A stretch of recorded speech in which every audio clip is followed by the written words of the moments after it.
This is the video for our second session on asking effective questions. What I'd like to think about, I'd like to review first some of the most important points from the last time as we were talking about asking effective questions. One of these was the importance of wait time. That is, when you ask a question, don't always immediately just ask one particular student for an answer. Instead, wait 2 to 3 to 4 seconds before you take an answer. This allows students to think about their questions. It allows them to think about their answers and to process them better. It's much better for their learning. So allow adequate wait time when you ask questions. Second, you should have a way for there to be some sort of randomness in the way that you ask questions. That is, students should not be able to predict whom you're going to ask. If they start predicting that, like if you're going down your class roster in order or you're going down the rows, the students that you're not asking realize they can tune out and they can just wait until it's their turn. So they're not thinking about the questions.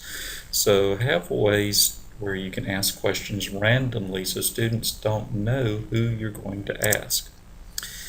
Think about the difference between convergent and divergent questions. Convergent questions are those that converge on one particular answer. That is, you're looking for one right answer.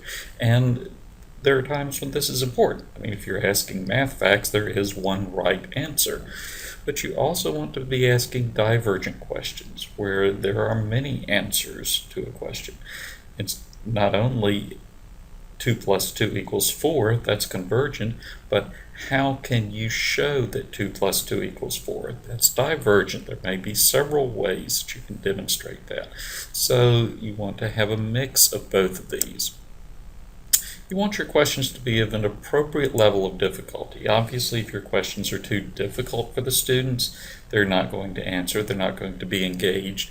But also, if the questions are too easy, they're going to tend to disengage. They're going to think you must be tricking them. If you're asking a high school math class, what is 2 plus 2, you're probably not going to get much response because they think you've got some trick up your sleeve. So your questions need to be of an appropriate level of difficulty for your students. And you need to be asking questions within a particular context. That is, a student should know the general topic or the general questions, the general answers that you're looking for. I recently heard somebody who was teaching a Bible study catch himself and criticize himself because he said, I realized that I just asked you a question that was basically, what is on my mind? Sometimes we will ask questions, especially in Bible class, but in other classes that are more discussion-oriented, we might say, something like, what is the most important teaching in Paul's letters? Well, there are a lot of important teachings in Paul's letters, and it comes down to you're trying to get to a particular point, and you're thinking, basically you're asking them to come up with, what answer am I thinking of in my mind? You have to read my mind. So be sure that the students know the context, they understand what you're asking, and have a particular context for it. So that's review. Now let's think today about encouraging student questions. That is, how can we encourage the students to ask questions? Not all the questions should come from the teacher to the student. When a student asks a question, that gets other students involved in thinking and processing the answers. So how can you encourage students to ask questions? In class, I know that we're all concerned. We say, well, we want our students to ask questions when they don't understand and not just to sit there because we can't read their minds to know that they don't understand. Well, how can we encourage that? Well, there are some things we need to be careful not to do because these might discourage them from asking questions. One of these is the idea of implying, well, it's your fault that you don't understand. When a student asks us a question, when they have a problem understanding, they ask us a question, we want to be careful that we don't make the student think it's his fault that he doesn't know the answer.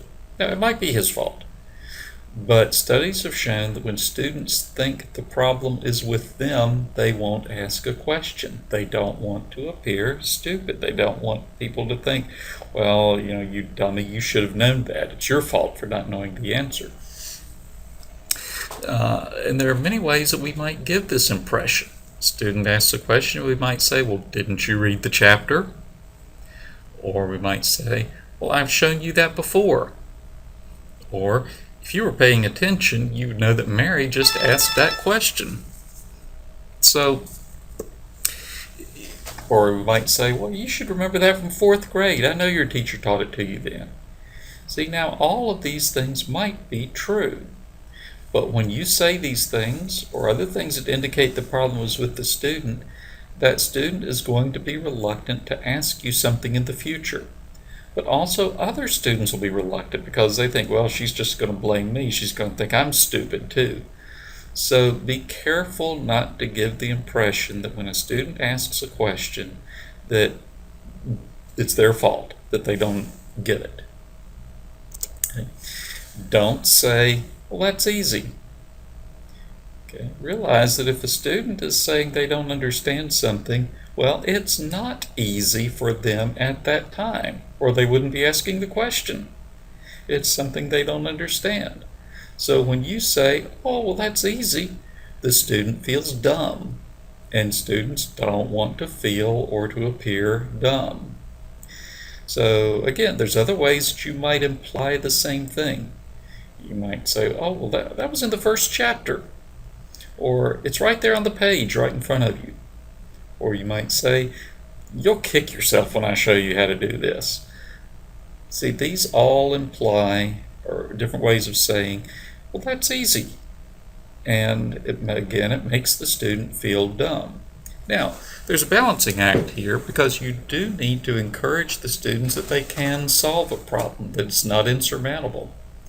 So you might want to say, well, now this looks difficult. I understand it looks difficult.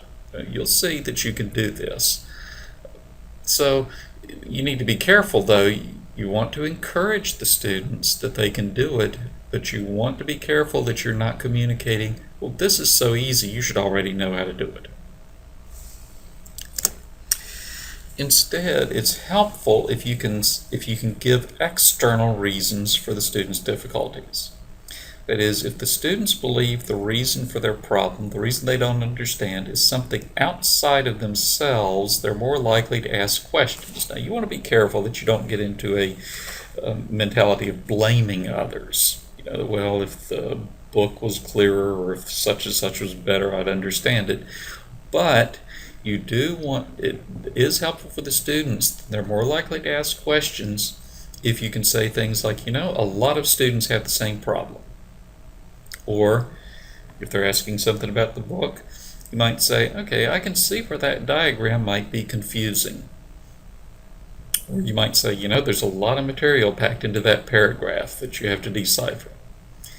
And then you might say something like, well, some parts of this problem are not obvious, so you might have some difficulties. Or you might say, this is a new type of problem, we haven't discussed it yet. So all of these place the reason for the student's difficulty outside of himself. Basically, you want to be sure that you're not saying, okay, you're dumb, or you should know this. Instead, if the students believe, okay, it's something difficult, or there's some external cause, yeah, I can ask questions about that. They're free to do that. You want to make positive comments on their questions. When they ask something, good question. Okay. Or say, that shows you've thought a lot about this. Or, you're thinking ahead. We're going to get to that part in just a few minutes. Some way so that you are encouraging them that, okay, you're not dumb. Instead, you're thinking. You're making positive comments about their questions. Now, sometimes you might need to address other issues in private. If a student really is not paying attention, if they just didn't read the chapter, if they're asking questions because they're clueless and they didn't do their homework or something like that, talk to them in private. Ask a question and it should be really obvious. Just say, okay, that's a good question. Let's talk about that real quick after class. You don't want the student to feel dumb in public. Okay? Again, our students are really fearful of looking dumb in front of others.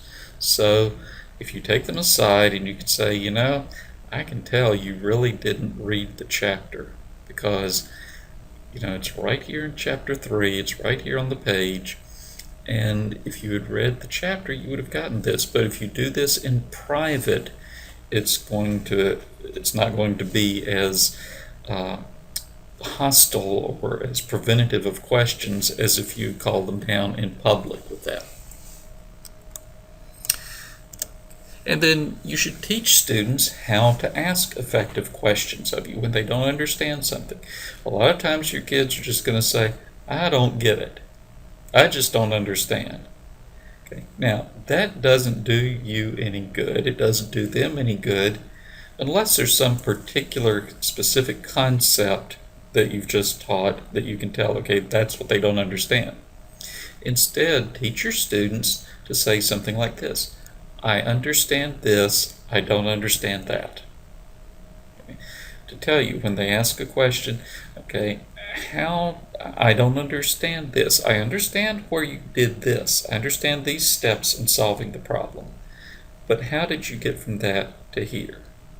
Have them tell you something they do understand, and then ask a question. They might say something like, okay, I know how to show two lines are parallel, but I don't understand how to prove it's a parallelogram. Okay, you're making the students narrow down to specific things they don't understand, which then enables you to address their specific question. Just saying, I don't get it, doesn't help anybody. So get your students in the habit, teach them to tell you what they do understand first, something that's relevant to the issue, obviously, but what they do understand, and then what they don't understand. Now, that's about students asking questions to the teacher. What about students asking each other questions? Well, we should be working towards this, towards class discussions where students are talking to each other, not mediated through the teacher. You don't want the flow of conversation to be student to teacher, to another student, to the teacher, to another student, to the teacher, where the teacher's in the middle of all of it. Instead, the discussion should be student to another student, to another student. And the teacher is able then to stand on the side and see how these things go. So to develop this, one thing you want to be careful, don't repeat what one student says. If Johnny asks a question of Billy and Billy doesn't understand the question or didn't hear it, Johnny should say it again or explain it. Don't do it for him. Same thing with answers. If one student says a statement, don't then explain what that student said so another student can respond to it. Don't repeat them. Instead, have them repeat themselves. If somebody doesn't understand, say, Johnny, would you explain yourself again? So that they get in the habit of doing that. You want to teach your students how to ask questions of each other in the right way. They're having a discussion and they're asking questions, or maybe they're disagreeing with one another. You want to ask questions not in a way that puts other people down, but in a way that encourages them to answer. So one way is to teach your students to frame things as yes, but. That is, maybe a student says something and another student disagrees with it. First, tell the student something positive. Johnny tells Billy something positive about what he said, then asks about something that might be wrong. So he might say something like this. He might say, okay, I like this. I like your comparison of the main character to a cat, but what did you mean by saying she was also like a snake? Okay. So this shows that the student is listening to the other student and say, okay, I found this positive, but what about this? Or, you made a good point when you said that Lincoln was an honest man, but what did you mean when you said he cheated at poker? Okay. See, again, this is forcing the second student to listen to the first student. If he has to state something good about the first student, he's got to listen to him. For another thing, it takes the question out of the area of pure criticism. You have one student asking another a question.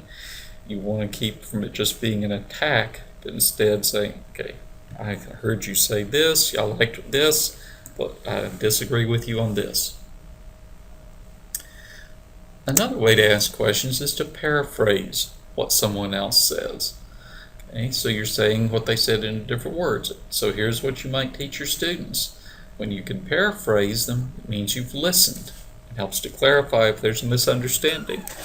So you might say, okay, Billy says to Johnny, is this what you meant? I heard you say such and such. I thought I heard you say this. You said you can add two numbers by subtracting the opposites. Is this what you meant? Or, I thought I heard you say Moses was sinning when he broke the tablets. Is that what you meant? See, it's paraphrasing what one student says and then restating it or asking a question about it. Now, it's going to take time to develop this art of discussion in your classes. Students are used to dialoguing with a teacher, for example, but if they have to dialogue with one another, it can get uncomfortable. It exposes them a bit, both to ask and to answer a question.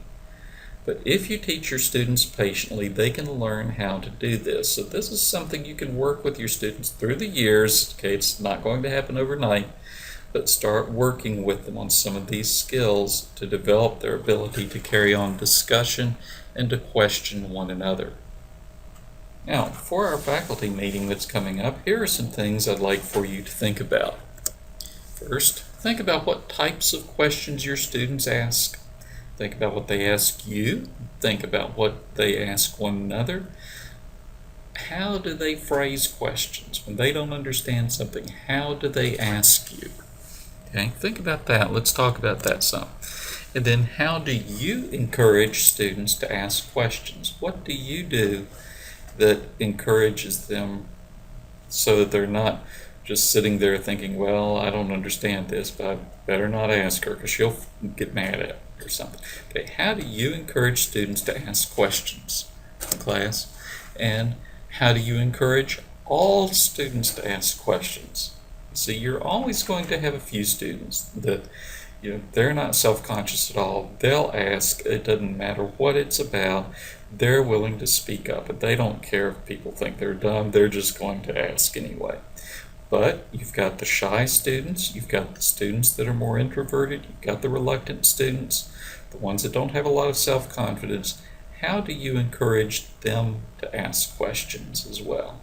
So we'll talk about these things when we get together for our next faculty meeting. So, as you're thinking about this, if you have any questions about any of the things we've said today, drop me an email or we can talk about it at our faculty meeting. So I look forward to getting together with you and having some good discussion about this.